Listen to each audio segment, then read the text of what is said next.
คนผมผ่านด่านบอสด่านที่สองแล้ว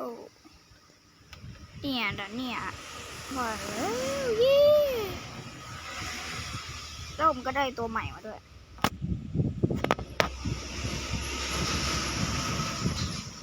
ผมได้แมวตัวใหม่มาแต่เสียดายเนาะไม่ได้ตัวสีลุ้งเลยตัว4,000น่ะราคา4,000น่ะไม่ต้องทำอะไรเดี๋ยวจะตัดต่อให้มันเร็วๆนะครับ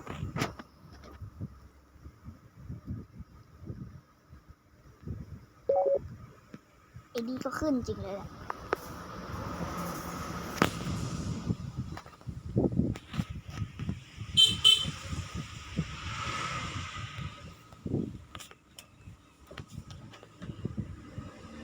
ราคาผมนี่มันแพงขึ้นแล้วผมก็สามารถอัปเกรดจาก10เลเวล10กลายเป็น20ได้แล้ว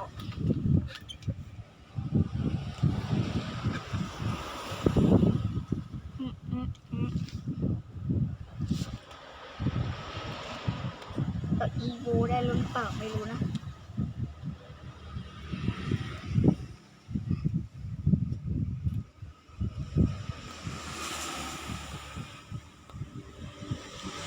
ต้องตีบ้านมัน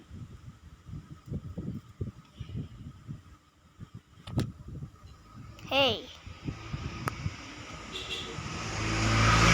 มันตีช้าสำคัญ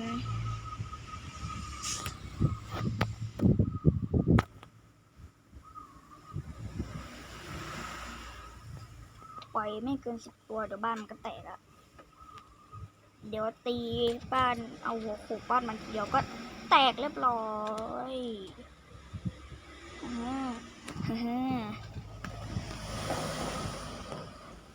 เล่น2 ด่านพอ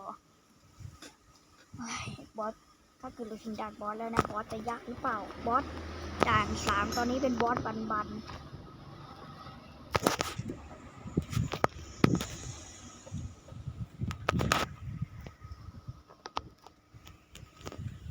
กำแพงเมืองจีนนะ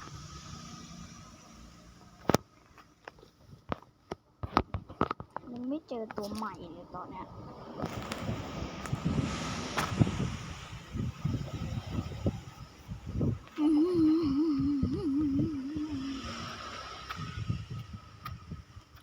ปรบมือด้วยเพราะนี่มันแชปเตอร์3แล้วคนอาจจะยังไม่เห็นตอนที่ผมสู้บอสนะครับตอนที่มันบอสมันแห้งไปแล้ว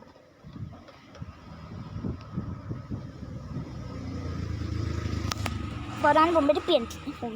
ได้เปลี่ยนทีมใหม่มีตัวแก้ทางสีแดงด้วยตอนนั้นปล่อยแบบไม่ยั้งเลยมันก็เลยแห้งไปก่อนบอสก็เลยแห้งไปเลย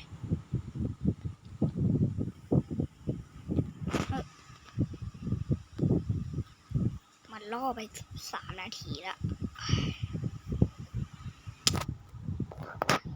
เร็วๆจะได้จบไปเร็วๆ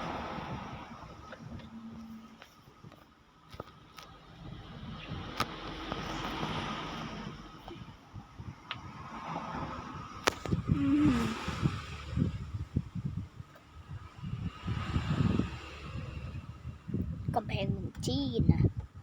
มีกำแพงเมืองจีนมีกี่ชั้นวะเนี่ย1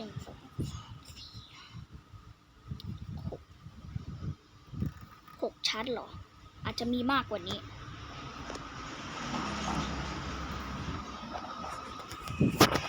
โอเคตัด